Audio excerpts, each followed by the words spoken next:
5, 4, 3, 2, 1, 0. All engine running. Liftoff. We have a liftoff.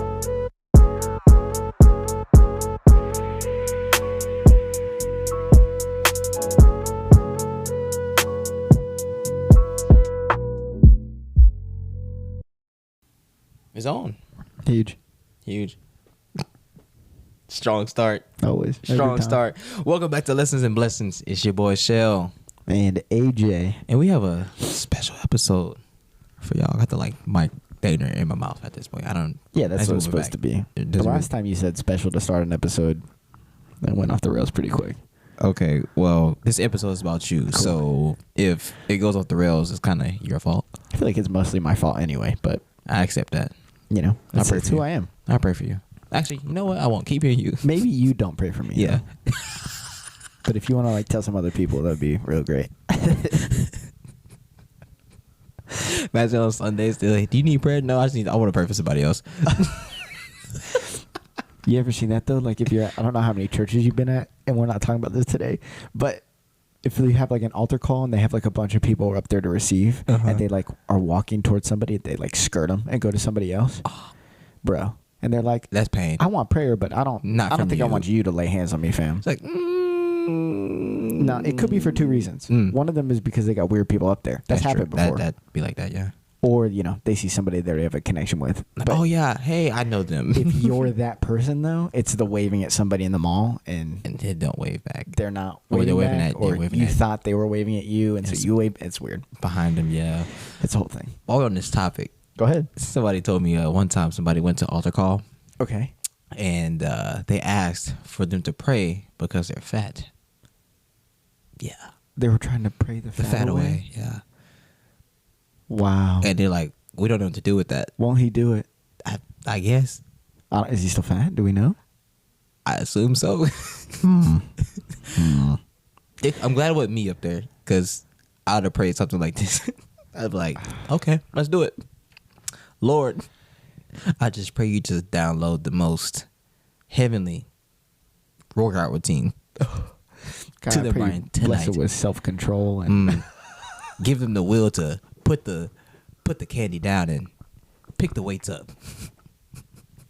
That'd be so tough. God, I don't want to be fat anymore. God, I just pray you bless my brother here and help him to put the candy down. God, I just know what you need to do, but God, you work miracles, and I just believe that there's going to be a Peloton waiting on them when they get home. Say, God, we know that you do more than we think you can, and I'll be honest, this is a big ass, God, but help my guy out here. Dang, that's tough. That's nuts. That's like what? I should be good. We should get somebody on here eventually, like somebody that works at the church. Yeah. And ask them like the craziest request they've heard. I bet that's going to be one of them. Because that was happening at UC. Oh, yeah. Happened at the Collective. At the Collective? Yeah, they had an altar call at Collective night, and then somebody came up and was like, yeah, I'm maybe fat. Maybe it was one of those things, though. I mean, we give them the benefit of the doubt, but like, you know, thyroid issue or something. No, they say straight up. Just went up there, was like, hey, I'm fat. That's it. They're like, we don't know what to do with that. That's rough. We're trying to get you fat in the spirit, fam. Do you really want to be spiritually obese, though? Nah. You want to be spiritually fit? Nah, but you know. Is that like being a sponge? You just soak it all up and you never pour it out? Is that being spiritually obese, or is that what that means? Or are you saying you can have too much of the spirit because... I don't think you can never have too much of the spirit. So what do you think it means? I think it's more the first definition. Yeah, I because if you just keep getting spiritually filled, right? Right. It should have a work, and it should cause you to overflow. Yeah. I've heard plenty of pastors call that spiritual constipation. So if I'm putting a lid on that, thank you for the joy, thank you for the love, thank you for the peace. I blessed you to be a blessing. Yeah. Because if you keep that blessing to yourself, could that become a curse? Maybe. Maybe. Well, we're in it. We're here. We're here. It's going on. Yeah. So the real purpose of this episode is really for y'all just to get to know who AJ is. You know, if you've been listening to the podcast, I hope you have. If you're not, go back. About a year or two, back to 2021. put some testimonies out, learning about my life, and I just want my boy AJ to do the same thing. It'll be a little different format, you know, because it's kind of an impromptu thing, like random questions here and there. We just see where the conversation goes. But if he's gonna be joining me in this thing, we're locking arms doing this thing. I need to know who he is, and hopefully, I get to know a little bit more about him myself. So yeah. I mean, I think with everything, context is really important, you know. And I think it's become cool within Christendom to call like for more context and stuff. But I think that we have like totally forgotten the ability to interact with somebody and understand where they come from. You know, we just see what's in front of us. We don't understand where they come from. But yeah, I mean, I think it's funny. We have this conversation all the time, but both of us have kind of similar relationship, I'd say pain, you know, and something like that. So some of it is hard for me to always put into words where I'm actually at. And so I enjoy things like this because it helps me really think through where I've been and now where I am and see it as all connected. Sometimes it just feels like I'm just floating around out here. But right. So yeah, I was born in Lincoln, Nebraska. So I was, my parents had met in that area. As always, context for us starts with our parents and what they've done. And so they kind of both came from different situations. My mom had a divorce and already had a couple kids, and my dad, his previous marriage, his wife had passed away from cancer. And so they both kind of found each other in Nebraska in a Bible study. And I'm the third of 4 kids. So I've got 2 older brothers and I've got a younger sister. Born in Nebraska, but didn't really spend a lot of time there before I moved to this area. And I've been in Atascocita or the Houston area for my whole life since then. I probably moved here maybe like 4 or 5, something like that. But other than that, I grew up in this area. I was raised in this area. I went to school here all my life, and I accepted Jesus at the age of 6. Ooh. Yeah, early for a lot of people. At that time, though, I mean, I think most kids can get an understanding of it, but a lot of it is like, this Jesus guy did some real cool things for me from what you're saying, and I like him. He sounds cool. You know, I'd like to be a part of that. Yeah. Exactly. You're like, yeah, heck yeah, man. And but grew up in a Christian home. But I think the older I get, the more that I kind of feel like it was. It kind of gives me the feeling like it was just a baby Christian home almost, and I think my parents both came from some pretty hard situations. We weren't ever by any means like really well off growing up. And so my dad would work 4 jobs at a time to make sure all of us had what we needed to survive. And that leaves mom with 4 kids that she's got to figure out how to take care of. And so I don't think I really got to see my parents growing up outside of like survival, to be honest. Wow. And I don't think I even recognized some of those things until now at 25. But, I grew up and I would say I had a pretty awesome childhood. I was raised in the church. At the time we were at a old SBC Baptist church called Grace Fellowship Bible Church that was in the area that is no longer open. But I went there until probably about 4th grade. At the time, I mean, I was pretty young, so I didn't really know everything that was going on. But talking with my dad, who was on the board there as a deacon, it sounds like we just kind of lost sight of reaching out into the community and reaching new people, and everybody kind of wanted to stay where they were. Yeah.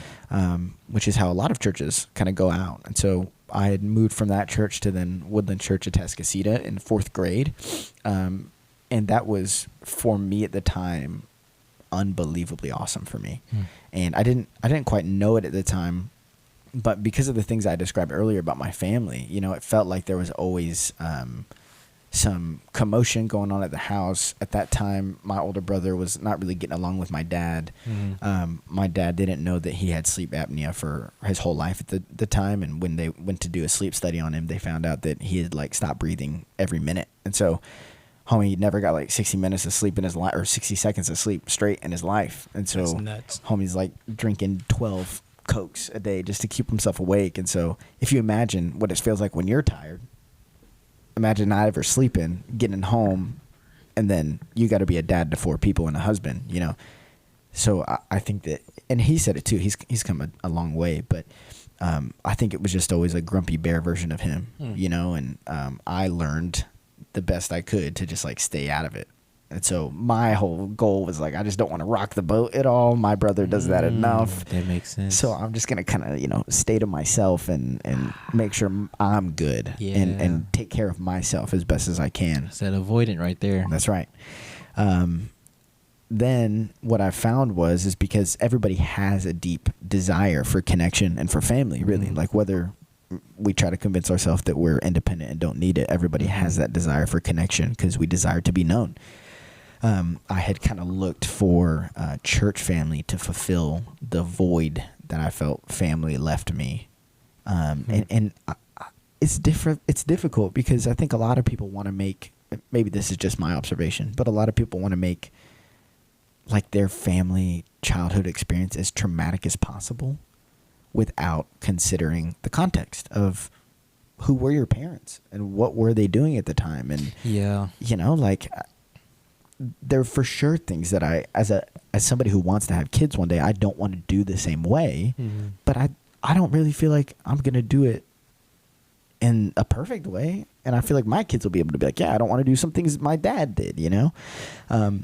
But I think it's taken a little bit for me to accept that, like, I did have hard things that happened in my childhood.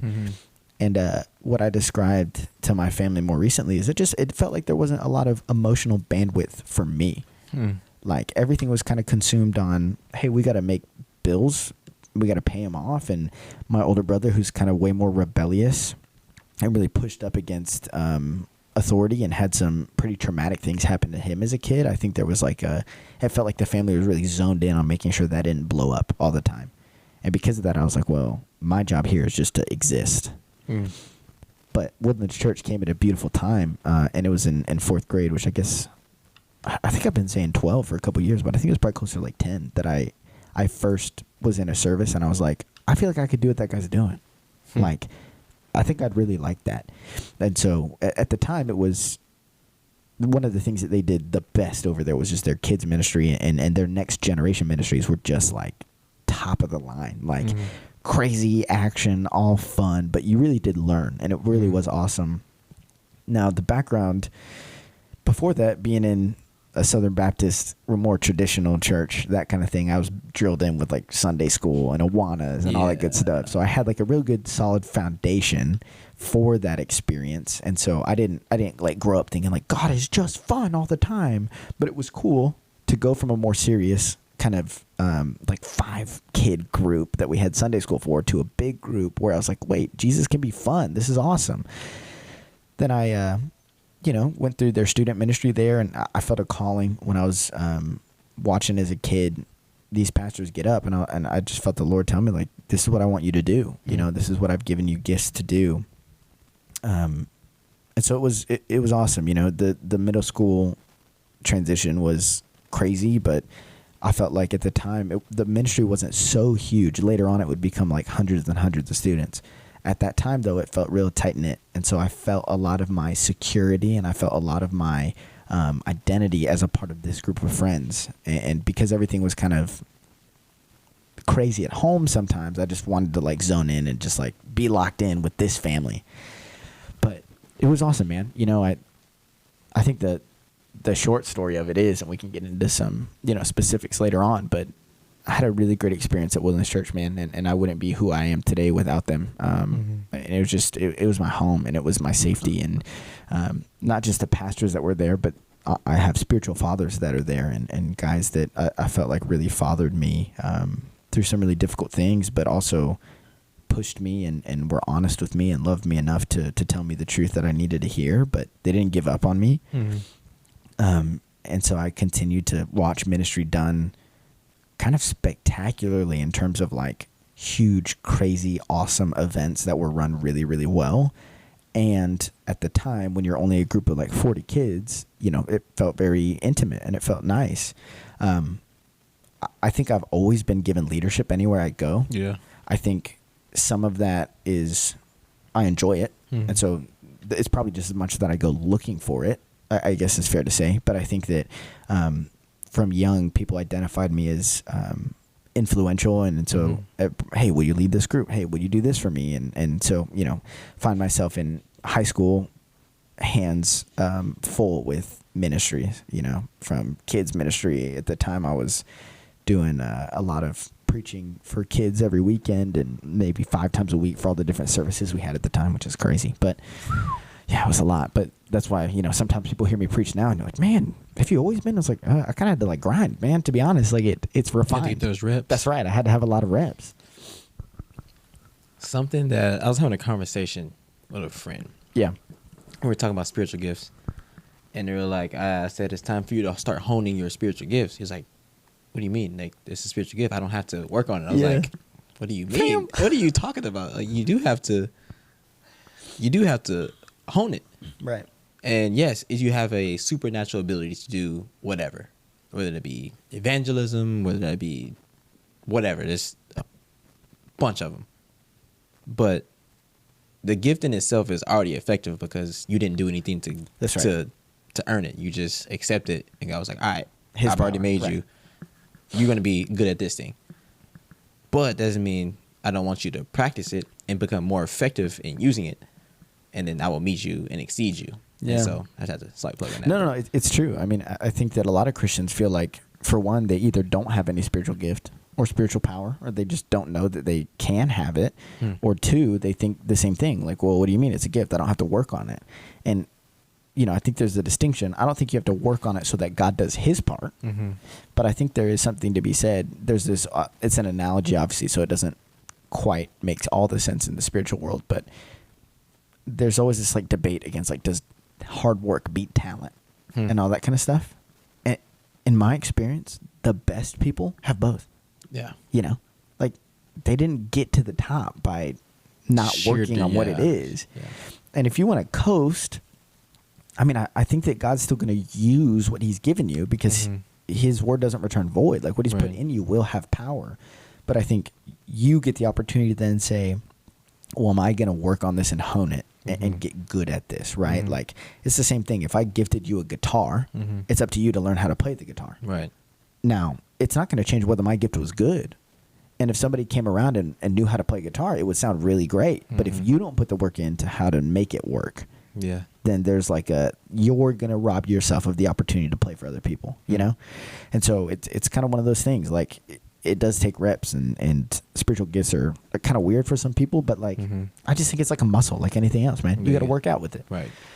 But yeah, I had been given some opportunities speaking. I never really felt scared of the stage. I never really felt like obviously anytime I preach now, like I'll feel that excitement or that nervousness to go up and to do it because, you know, you want to be awesome and great. But I think I've never really had that like, oh, I can't do this. I want the moment, you know, and sometimes that's bitten me in the butt, you know, growing up.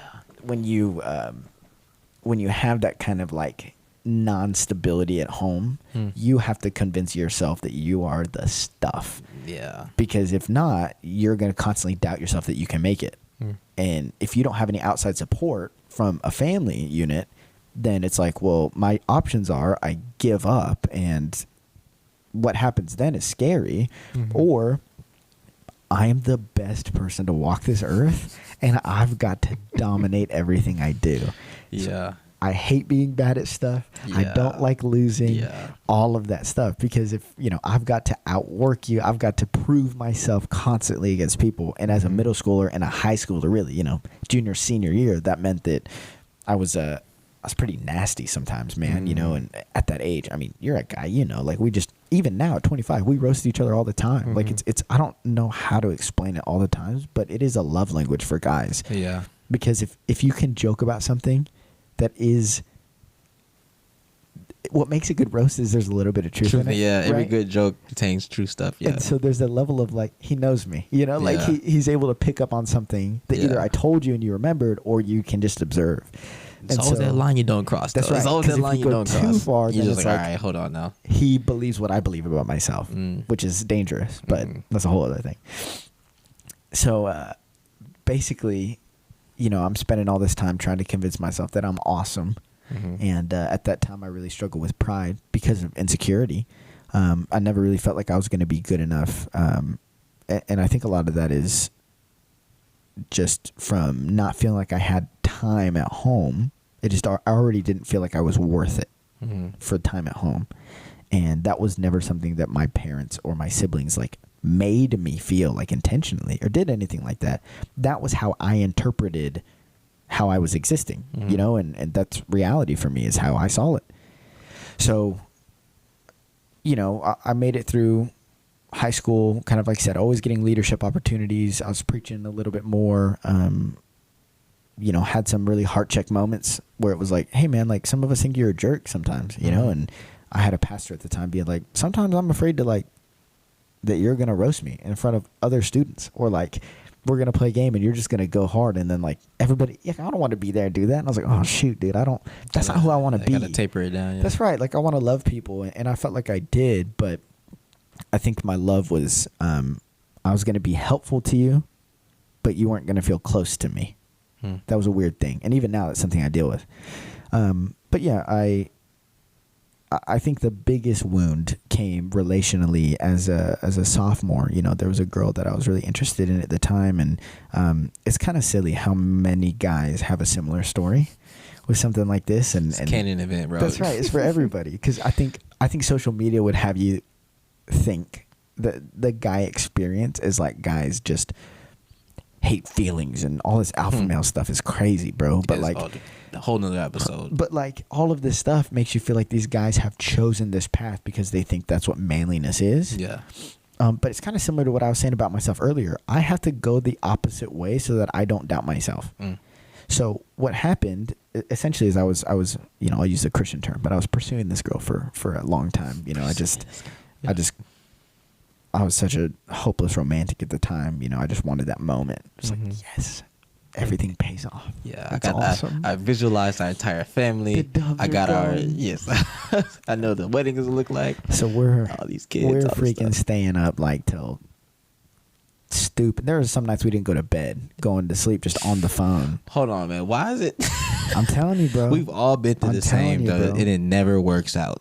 I'm not gonna say it never works out. We don't know how to make it work. That's it, right? Yeah. Because you've never done it before, and all you're seeing is these Hallmark movies. When you're like, I don't want to watch this movie, and you're like, well, we're watching it, you know. And that's the story around in media of guys and girls. Oftentimes is like the man overcomes the challenge and wins the girl. Now that has very detrimental impact on how you view the man-woman relationship, because then she's a prize. And you have to conquer hardship to win her. And then they don't show what happens once you win her. Then what? Then what? Now you have to be a good boyfriend. Now you got to be a good husband. Now you got to lay down your life. That we don't talk about it in the same way. But, come on. You know, the whole thing. Yeah. We're both sitting up right now. I know. It's getting serious. She was my best friend, and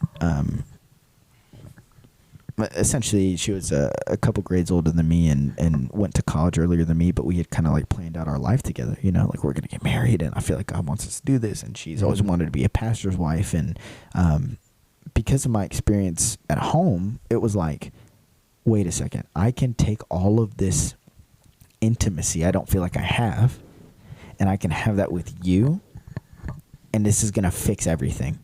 And I never would have like vocalized it at the time, but I can kind of see the trend growing up. Little AJ being like, oh, here's family, I'll just make one myself, which is a nutty thing to do.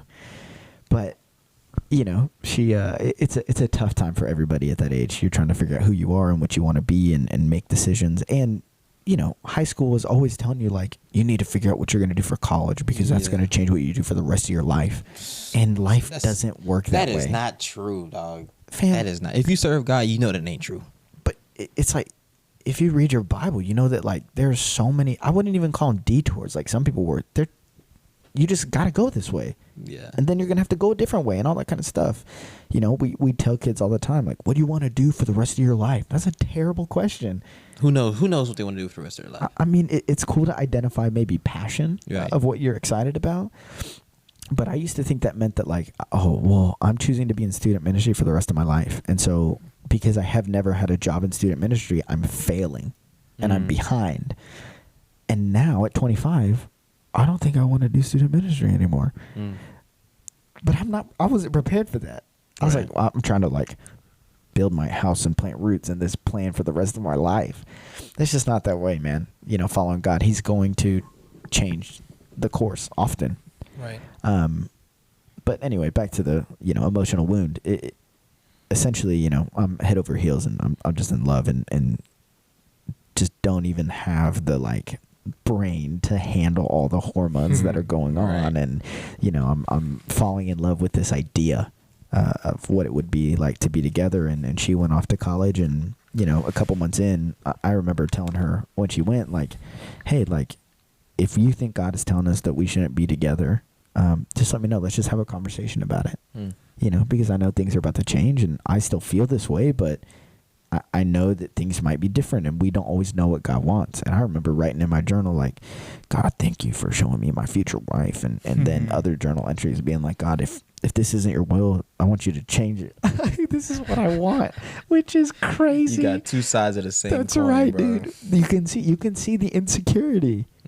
Like, know? I trust you, but I don't. Yeah, I trust you, but I want what I want. Yeah. And a lot of us live there, if we're being honest. Right. But I'm almost setting her up to, like, if you're gonna break my heart, just please do it this way. Just be kind to it, you know. Yeah. Which is the insecurity, right? Like, I'm afraid she's gonna leave. So we go to, you know, the next year. I'm a sophomore at the time. She is now, I think, starting her freshman year, and by October there was just about a month where I just like didn't hear from her. You know, there for a little bit I was on the phone with her all the time talking. She was having some issues with her roommate at the time. Man, it's crazy to me how much I remember some of this stuff, to be honest. Like, it's ingrained. Yeah. But she from what I remember was I was reaching out. Like, I just didn't feel like I could get a hold of her. I could tell something was different. Something had changed. And I don't think I was ever the jealous type, really. Like, it wasn't like I was like, oh, she's left me for someone else.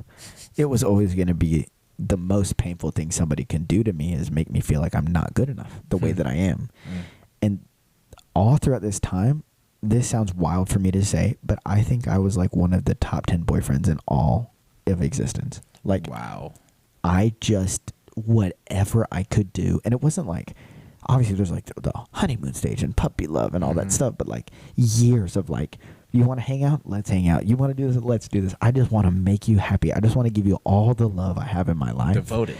Yeah, just in the purest sense of it. And some people have hit on what this is like, but it's loving when you haven't been hurt before, right? You're just like, yeah, it's that raw, like, unfiltered. I just have all of these emotions. Barriers. I'm trying to give everything. Yeah. I'm trying to lose myself in you. Oh, yeah. Which is terrifying now to think about. Yeah.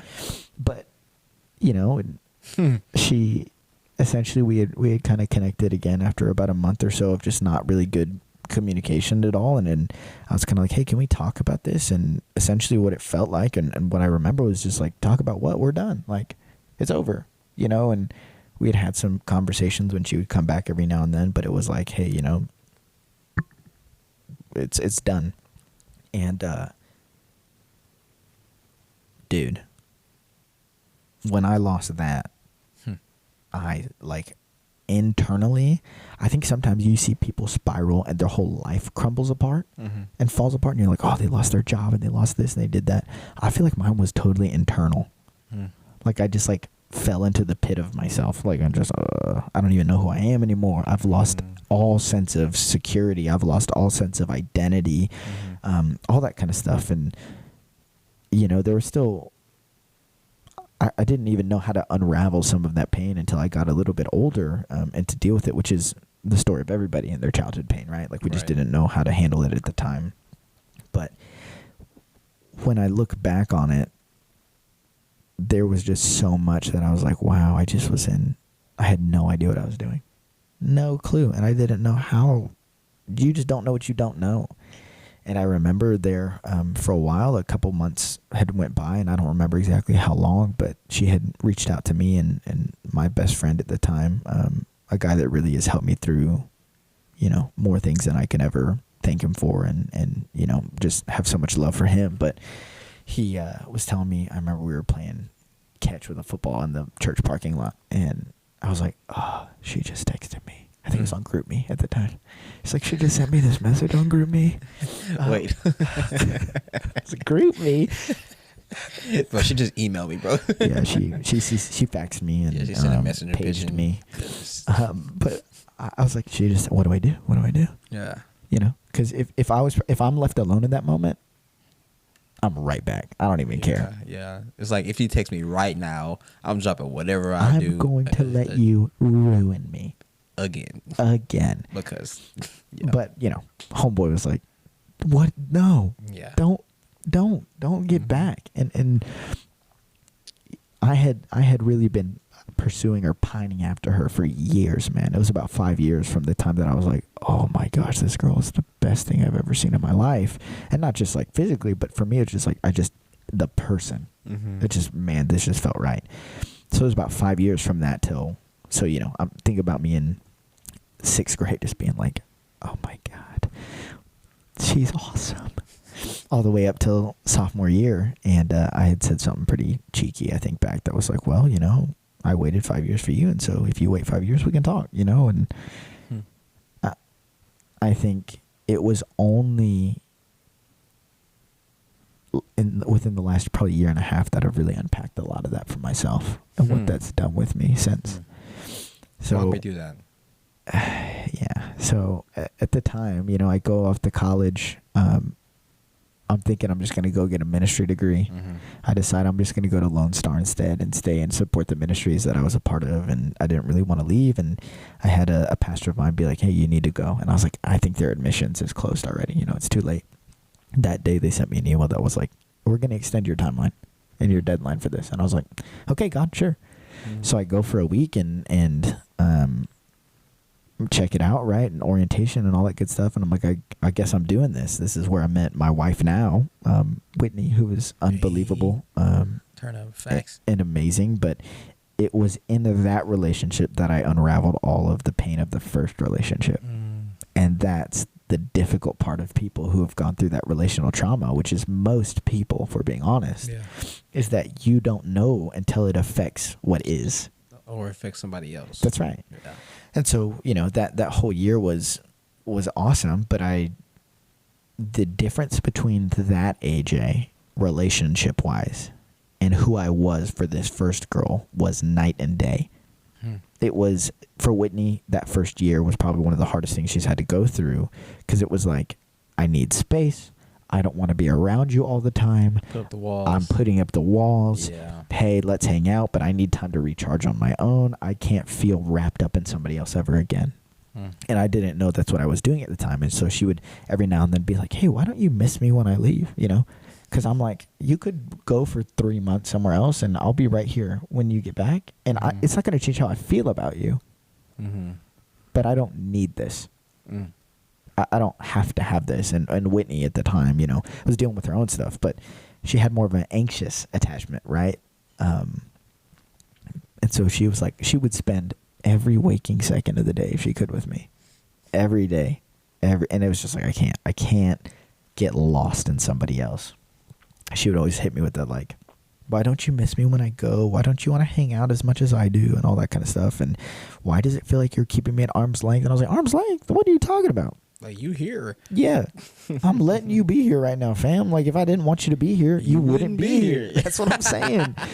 Yeah. And so she was like, no, it just feels like you keeping me in. You got the walls up. And I was like, you ask me anything. Like, genuinely with people, they feel like I am closed off sometimes. And it's like, ask better questions. Like, I normally don't back down from a question. Like, you can ask me, it can be a difficult thing, and I'm going to just try to be honest and open with you. But if we don't have that kind of like intentionality, it's going to feel like I'm just like closed off to you. And so there was a lot of hardships, a lot of tears, a lot of trying to figure out, well, why does it feel like this just won't work? Like, I can't be what you need me to be, and vice versa. What you need from me is just, it feels like it's too much, and you're putting on unrealistic expectations. And so we had dated for a while before it was like, hey, I can't do this anymore. And she decided we're going to break up. And it took that moment for me to recognize that I had not been who I was in a long time. And that was due to like I said earlier, my dear friend who had just kind of held me steady through some of those transitions. But he was like, hey man, you haven't been the same since this happened to you all the way back here. And I didn't know it. I thought that I was always me. But the pain convinces you. I let my emotions get out of control here, which is what opened me up to pain. And so the logical decision is, okay, I'm just going to rein all of the emotions in, and I'm never going to let myself feel in such a way that it's going to drive me to illogical action. I am never going to let them drive me. Instead, I'm going to be in charge. The issue with that is that you stop yourself from feeling the full range of feelings. Right. You start to only feel nothing. Or angry is kind of what it feels like, because other people have these expectations that you're not living up to. There's friction and, all this kind of stuff. And emotions are your check engine light. They're the lights on your dash. They're the things that let you know something's going on. Right. And it's one of the ways that God communicates with us. And so the way that it looked like, though, was, okay, I'm sorry. Let's try to figure this out. I don't know. We broke up on a Friday. I was at her dorm Sunday morning. We were talking through it, making it up, trying to figure it out, and we decided to date. Some of the difficulty at that time was I only went to HBU at the time. I think HCU now, for those of you who care, for a year, and then I dropped out. I felt like I was supposed to go back and do some more ministry with the church I was a part of, and private school is hella expensive. Right. I graduated top of my class, not like number 1 or anything, but out of like 800 students or something, I was probably like number 11 right there. And so I got a ton of money to go to that school. And an 18-year-old with our public school system doesn't know how to handle finances, okay? I thought when they said, we're going to give you $100,000, that would be enough. Every semester, I still owed about $5,000. So I was like, I'm going home. Well, now that long distance, or 45 minutes from where, essentially like an hour, there was just a lot of, hey, it doesn't feel like I'm a priority for you, AJ, and all this kind of stuff. And at the time, I just didn't know how. But it's only looking back that I can be like, man, if you contrast that AJ that like just wanted to lose himself in the relationship, and this one that was like trying to prevent it at all costs. But, we made it work. Obviously, we're married now, and it's awesome and great, and I win. But I think that some of the things that I've had to unpack over the past year and a half was I think there comes a time when you get separated enough from the initial blow that you start to remember the person that they were. And what I mean by that is, for a long time, all you can really identify with from pain is what it made you feel or what it makes you feel currently. And so when she, in my perspective, wronged me, whenever I heard her name, whenever I thought about her, I was kind of plunged back into deep sadness and anger and bitterness. Yeah, and so that's, someone would say her name, and I'm like immediately back there. And I'm like, oh no, I can't do this right now. And then eventually somebody says her name, and then it's like, okay, I didn't have like that reaction. Like it was kind of neutral, like I don't care. And I feel like, oh, whatever. And a lot of times that's where people think you're healed. Not yet. I just think that's when you've stopped bleeding. But the healing process is much longer than that. Yeah. So I remember going through those stages of like, I can't listen to her. I'll get depressed. I'll do all these things. And then it was, hey, I'm okay. Like people can talk about her around me and it's fine. And I'm not like emotionally erect just because her name was brought up. And then it was, it's almost like pain colors your memories all red, right? If you take the analogy with me, it's like red is pain. And so it just paints over all the pictures in your head as red. And over time, the rest of the colors come back. And you're like, hold on a second. She was one of the best things that ever happened to me. Like, what a privilege. And I really feel this, but like, what a privilege it was to know her and to share that time with her. And she was my best friend, you know? And so now it's like all these emotions of, oh, now what I feel the most at that time was like, I'm sad I don't have my best friend anymore. I'm sad that I'm not a part of her life because she was so important to me and meant so much to me. And at that time, I'm seeing, updates on social media or something like that, or I'm hearing from other people because I had to block her from my own heart. But you're seeing all these things going on, and you're like, man, I wish I could celebrate that with her. That's the worst, bro. Oh my goodness, man. I remember you talking about doing this, and now you accomplished it. I want to congratulate you so bad. And I want to be there to give you a hug and say, hey, you freaking did it. I'm proud of you. That's right. Because the pain is that the people around her who are probably awesome and they love her very much, there's that sense of like, but you weren't there when we were talking about this all before it started. Yeah. And so I have this context and this history that goes back with her that's like, but I can't be there when it happens. And that's... And let's hone in on that for a second. When I hear that, it's like that's so biblical to be in that space. And I'm saying we have to be in that space. Yep. But a lot of times we find ourselves in that space because we mishandled what God wanted us to handle right the first time. Yep. In classic Moses couldn't go to the promised land, disobeyed. David couldn't build the temple. Disobeyed. The list goes on. Yeah. The list goes on. Not saying that, like you said, God's word does not fall back void. His promise is still enacted. You just have to be okay with looking at it from the outside and not experiencing what that would have been. Yeah. And there's still even goodness and grace in you being on the outside and watching other people do it, because I think that produces so much humility. It does. And gratitude. Yeah. It's like, you know what, God, I appreciate you for not allowing me to go there, because obviously if I was meant to go there, then I would be there. Yeah, yeah. I would have stewarded that well. Yeah. The first time. Yeah. And so that's a bar, man. So a question for you. So you talking about like the devotion from fully being devoted to her and transferring that. Like how did you kind of devote your time and attention and care and availability to God in that season, that transition? Yeah, it's a great question. I think there for a long time, if you go back to what I was saying about in high school trying to convince everybody else that I was the best because I'm trying to convince myself I'm worth something, it kind of meant for a long time that I was trying to be like employee of the month for God. So all of my attention and focus for those next couple of years right after that happened was I've got to be the best soldier in God's army. I've got to be the best employee, which means I am going to outwork everybody around me. And I'm going to be the best preacher. I'm going to be the best leader. I'm going to be the best, all this kind of stuff, which isolated, it makes it look like, dang, this guy's really connected. You got it going on. But if you're doing that in order to feel valuable of connection, you're not connected. Right? You're trying to earn something that you can't earn. It's given freely. And so for a long time, it was just like, okay, AJ, it's almost like he's got the appearance of a living person, but he's still dead. Like appearance of godliness, but yeah, right. So almost like a Pharisee, somewhat. In some translations, you kind of hit this. Well, they're doing the right things, but why? Why are they doing those things that way?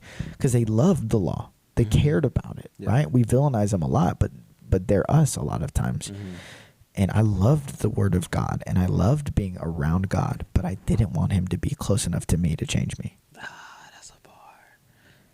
It's tough. And let's hold that tension for a second, because I think so many people miss out on the rawness and the full weight of, one, God's love, and two, His glory. That's right. Because we want to manufacture and structure our lives in a way, okay, God, I love you enough, but you have to move in this way. You have to speak to me in this way. You have to talk to me in this way. And something I've experienced in my own life recently is like you saying with that arm's length thing. Yeah. The reason why you have everybody else arm length, because you have Him arm length. That's right. And it's like, out of all the people that are on this earth that are meant to love me, the ones that are who can love me unconditionally, see me for who I am, and give me grace and mercy and help me grow and all these things, that does not even compare to how close God really wants to be with us. Yeah. Like the the verse in Psalms where it's like, "Search me, O God, Right. know my thoughts, know my anxieties. You know, if there's any wicked way in me, show me, so I can continue to follow you how I'm supposed to." Right? I'm like, why does a all-knowing, all-powerful God have to search me? Right. You created me. You know me. You Why do know, you want to fam. search me? Like, That's true. It's true. why do you have to search me? And it's just like, as I think about it, this is really crazy. Like, I sent a message like 1 a.m. the other day to her. To our, I was like, this guy needs to go to sleep, bro. to our inner circle chat.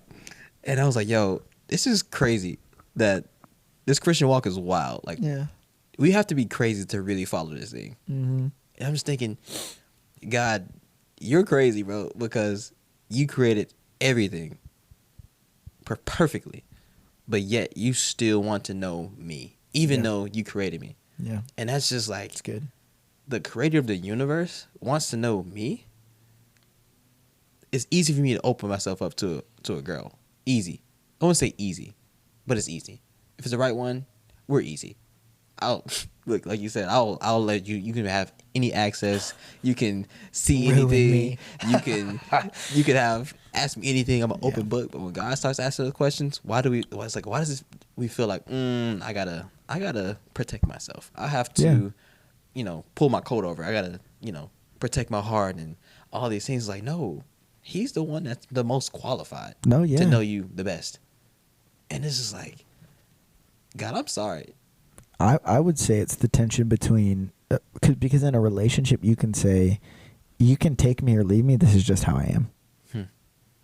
But God loves us enough to change us. Right. He's like, come as you are, but don't stay as you are. Exactly. Yeah. And so when you think about it, this is why a lot of people, myself included, have a hard time giving God 100%. It's because you're like, God, I know when I give you 100%, you're going to do things I don't like. You're going to change me, and I don't want to be changed.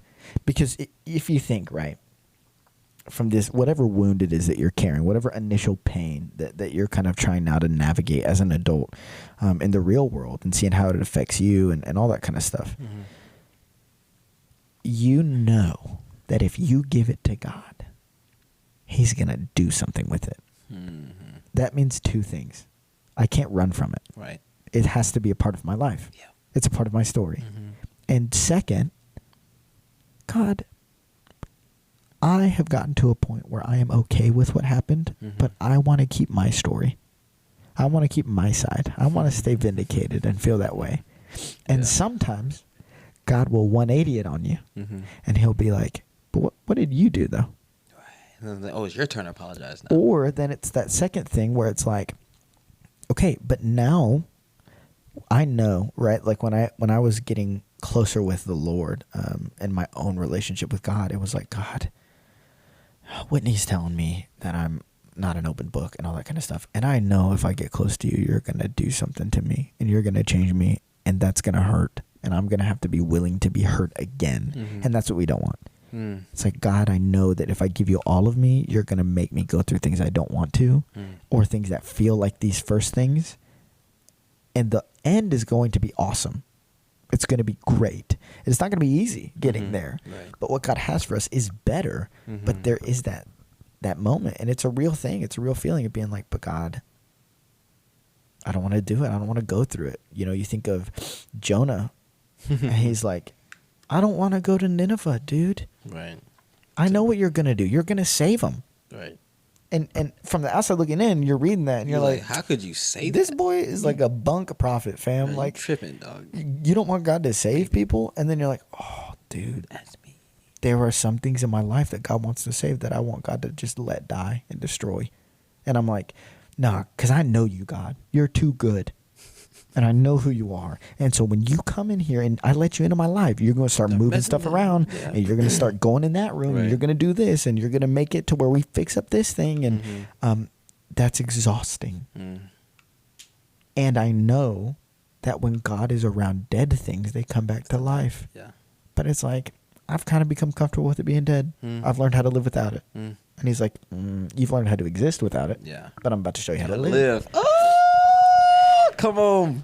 So, Come on, somebody. There's a lot of break. what that is. That's nuts. A lot of what it's looked like for me is going back into that original pain relationally, and I remember there being for a little bit, obviously Whitney is the love of my life. And because this girl had hurt me so bad, she is not a fan of this girl. Like, Whitney is like, no, blah, blah, blah, blah. She would just get so mad. And I used to tell her, I was like, I don't know, I feel like we're going to run into her at some point. I just feel like God's going to do that to me. And I remember we were at a stoplight one night, probably a couple years ago, and she was saying something just like, man, I can't believe she did that to you and all that kind of stuff, and that's so wrong, and blah, blah, blah, I don't like her. And I remember, and I looked at her, and I was like, hey, Whit, like, this might sound weird, but, like, I don't like it when you talk about her that way. She was like, what do you mean? And I was like, because I've been able to move past the pain that she caused me. And now when I look back, I'm just really grateful for my friend that I had for that time. I would not have gotten through without her. Right. In so many ways, the Lord used her to save me from so many things that could have gone wrong. Mercy. Yeah, it was grace and mercy to me during that time. And obviously Whitney is just saying, hey, like, I hate that somebody hated you, or not hated you, but hurt you. And I was saying, like, when I think about her now, though, I just see my best friend. I just see somebody that's really dear to my heart. And I don't have a relationship with her. And I don't want to be romantically involved in her. Like, I don't want that to be what I have anymore. That's changed. But it's like the same way that if somebody came to me and they were talking mess about you, Sheldon, I was like, I don't like it when you talk about my friend like that. That hurts me. And so at first it was like, hey, I just have to work on not being hurt whenever somebody brings up her name. Then it was like, okay, I'm kind of apathetic to the situation. Then I started, like, the color started to come back to the experience as I let the Lord in my relationships and in my emotional, like, life.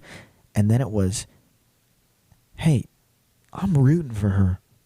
I want things to work out. I want her to get everything that she's working hard for. Right. I want her to do. And I remember seeing her graduate and get married and all those kinds of things. And I was like, yes, man. Like, it sucks that I have to cheer here on the sideline because of how much love I have for you as a person. Right. And I want to celebrate you. And it hurts me that I can't pick up the phone and call you and say, like, hey, you're freaking doing it.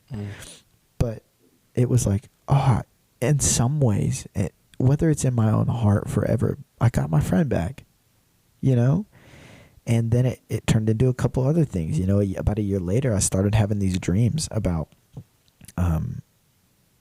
a couple different relational wounds, like some lost friendships, and that relationship. Like, it was about every night for a couple weeks, I dreamed about one or the other. And I was like, huh? And I remember towards the end of, like, the first week reaching out to you guys and be like, God doesn't normally talk to me in dreams. I always ask for him to do it. You know, right before going to bed, you're pretty cool. Yeah. Give me one. Yeah. I've only really felt like there's maybe like one or two that I was like, man, that really felt like it was from the Lord. But I ask all the time. And so there was about like a week and a half or 2 weeks that I every night was like, and I text you guys, I was like, maybe it's just my emotions trying to process something that now I can handle that I couldn't before. But it feels like God's doing something. Feels like he's up to something, and I just don't want to miss the opportunity.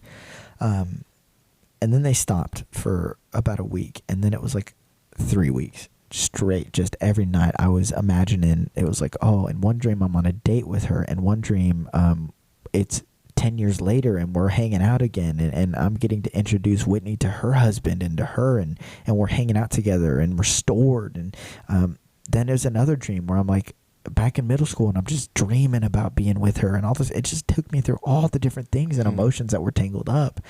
And I was like, okay, God, what are you doing? Like, what's up? Clearly you're saying that there's something to do. Yeah. And this is what healing is we think that it's like a start to finish line. I think healing is cyclical. I think you start at a point, and I think you eventually do the work and you end up back at the same point to see how you've grown. So the thing being, right, if you take my story, when I got hurt, I couldn't hear her name. Eventually, I had healed and let the Lord in enough that when I heard her name, the same spot on the circle, I didn't have the same reaction. Oh, that circle of completion, yeah. That's right. Yeah, and that's the only way I could gauge whether or not I had healed somewhat or not, because I had a different reaction to the same stimulus, right? This is why trauma is so hard to deal with, is because you don't know how you're going to act until you're in a similar circumstance. Oh, that's a bar. Yeah. So then it was, okay, I don't feel hurt and pain whenever her name's brought up. Then I worked down a couple years again, you know, working hard, following the Lord, getting close.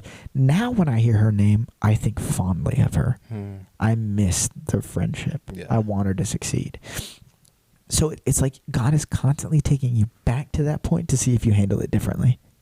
What are you going to do about it this time? Yeah. And so healing for that way, there's always another level. Because you can always have a better reaction. You can always do more. And so I was thinking about it, and I was like, God, what are you trying to tell me with all these dreams? Like, it was kind of messing me up emotionally because, you know, sometimes dreams feel so real that you wake up and you're like, I thought that was reality. Oh, yeah. You know, and so I'm like, I'm living like 70 different timelines where it's like me and her got married in this timeline and we got kids over here. And now there's this one where I'm introducing Whitney, my wife, my real wife, to her and all this kind of stuff. So I feel all jumbled up inside. Like it's all just kind of coming out. Things that I hadn't felt in a long time. And I remember just being like, show me God, show me Holy Spirit, what's going on. And I felt like he was able to take me back to the original hurt and show me something I had never seen before. Essentially, when I think back and how I've always explained it was, you know, I felt like she wronged me. I felt like she ghosted me. You know, that's not right. We shouldn't do that. All that kind of stuff. That's still true. You know, I still feel like to some extent it's like, yeah, I think that was wrong. And she was 18 years old. You forget about that. And she was as immature in relationships as I was. And she didn't know how to handle the things that were going on. All of a sudden, you get a little bit more context. And you're a little bit more gracious. So he brings me back to the situation. And I felt the Holy Spirit tell me, hey, AJ, you know, I think you did the right thing here. And I think you did it the wrong way. I was like, what do you mean? Right? I felt like I took a big stand for myself to be like, nope, I'm not going to get back together with you because I'm not letting myself be treated that way.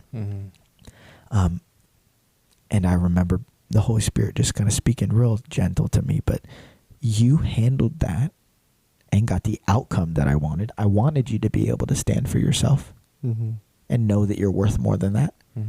But you didn't handle it the way that I created you to handle that. I said, what do you mean? And he said, I want you to consider all the promises you made to this girl. Yeah. All the things you said you would do. You had already said to her that, hey, you know what? We're going to get married and nothing you could ever do is going to throw me off and all that kind of stuff. Like, we're going to work through anything that happens. The first real offense that she gave me, the first one, you know what I said? See ya. Sayonara. Now, whether or not you think that was the right thing for me to do doesn't have bearing on what I'm saying right now.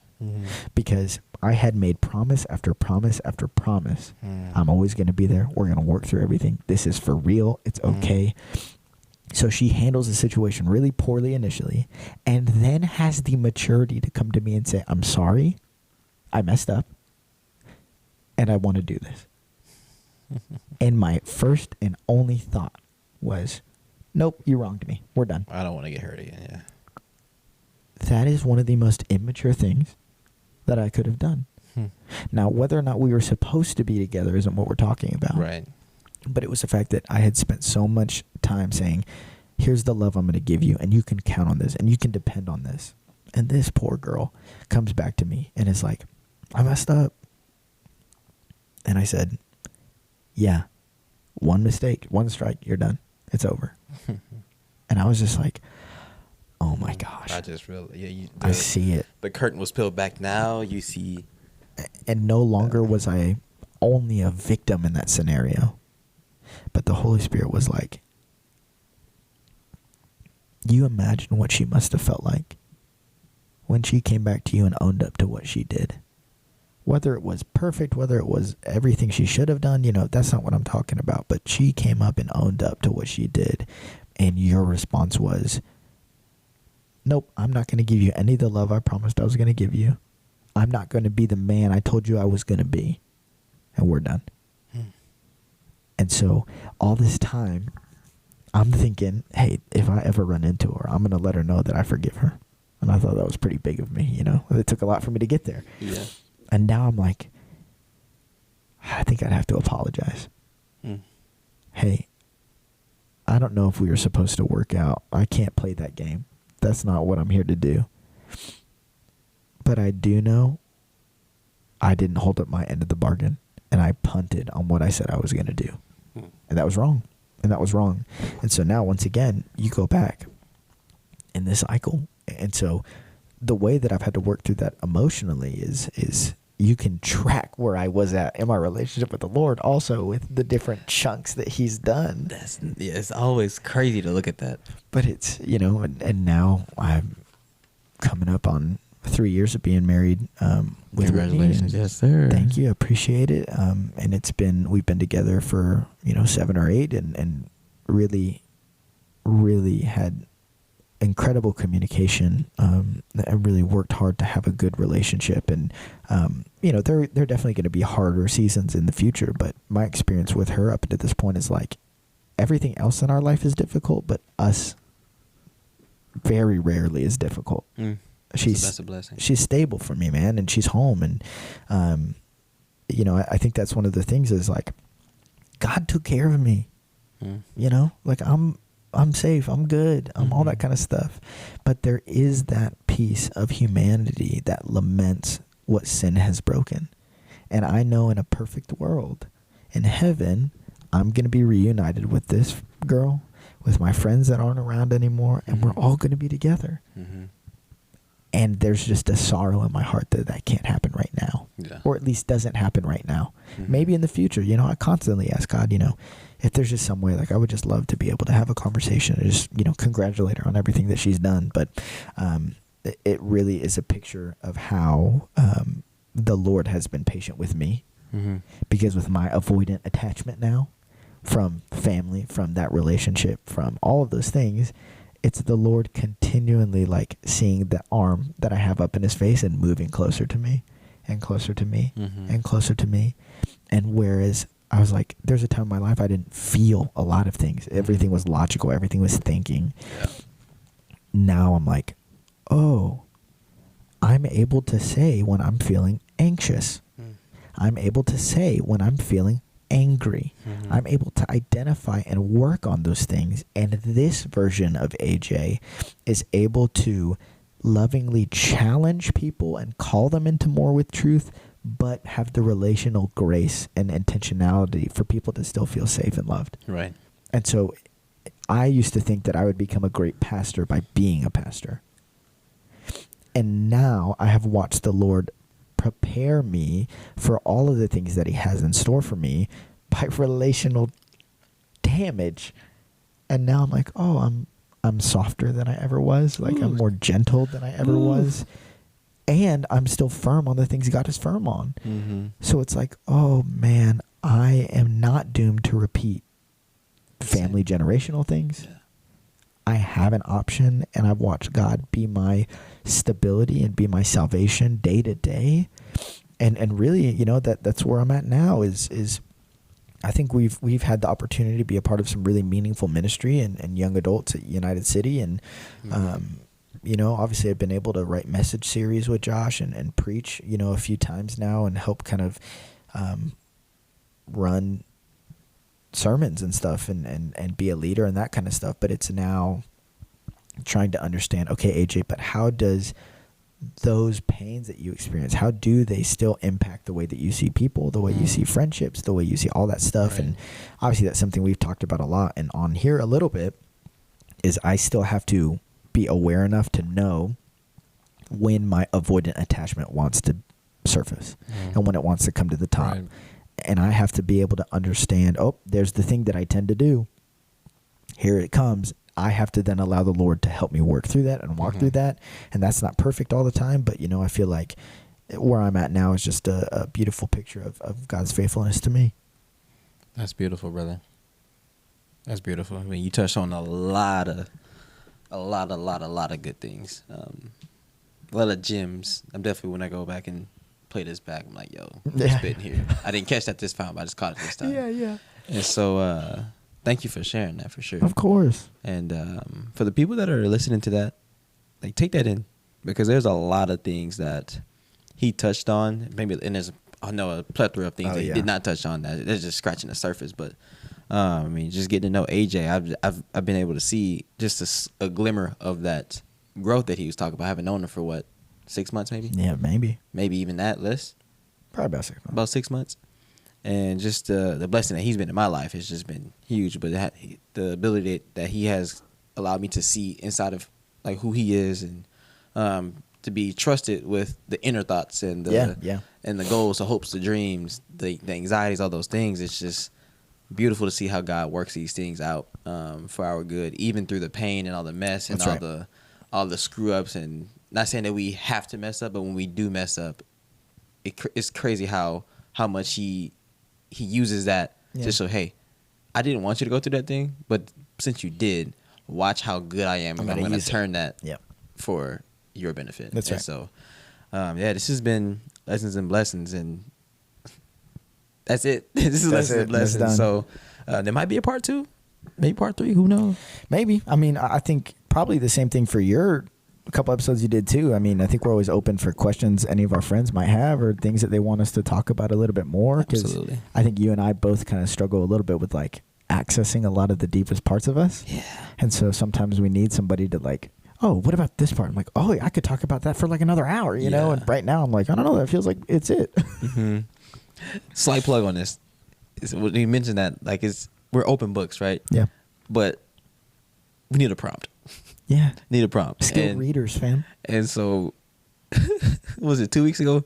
We came over to his place, and we're playing this game called Concrete Conversations. Oof. My goodness. Oof. It's a game where there are 3 levels, and these cards have different questions on them. You answer to the group, and the first level is fun questions. How's your day? Yeah. The second one it gets a little bit more personal. Yeah. But the third level is you're going to therapy. What are you afraid of? Yeah. And so we were picking each other's cards towards the end, and AJ just gave me a card. Dagger. He gave me a nuke. Yeah. He gave me a nuke. And this question was, I still remember this because I have not, it's like not a week gone by or a day gone by I had not thought about it at least once. Hilarious. And the question goes like this, like, how much of a difference would it make if you truly felt loved, seen, and understood in this world? And the second I read that, I almost started crying. I was like, you got to be joking. And he was just laughing. This is the one. Like, it took me about 10 minutes to gather the words and talk, but that was so much healing in that. Not just to get it out, but y'all didn't even say anything afterwards, like, oh, just thank you for sharing. Like, for me to be able to say that and be received. Yeah, as it is. Like, oh, yeah, thanks. Yeah, now somebody else goes. You know, it's like, that for me is like, oh, they're not here to fix me. Yeah, my life didn't just fall apart. Yeah, they're not here to fix me. It's not that scary. Yeah. It's not that crazy. So, honesty is great, but vulnerability is greater. Yeah, that's good. So, we'll harp on that later. So, yeah, this has been Lessons and Blessings. Y'all be blessed, stay wholesome, win a day. Peace. Peace.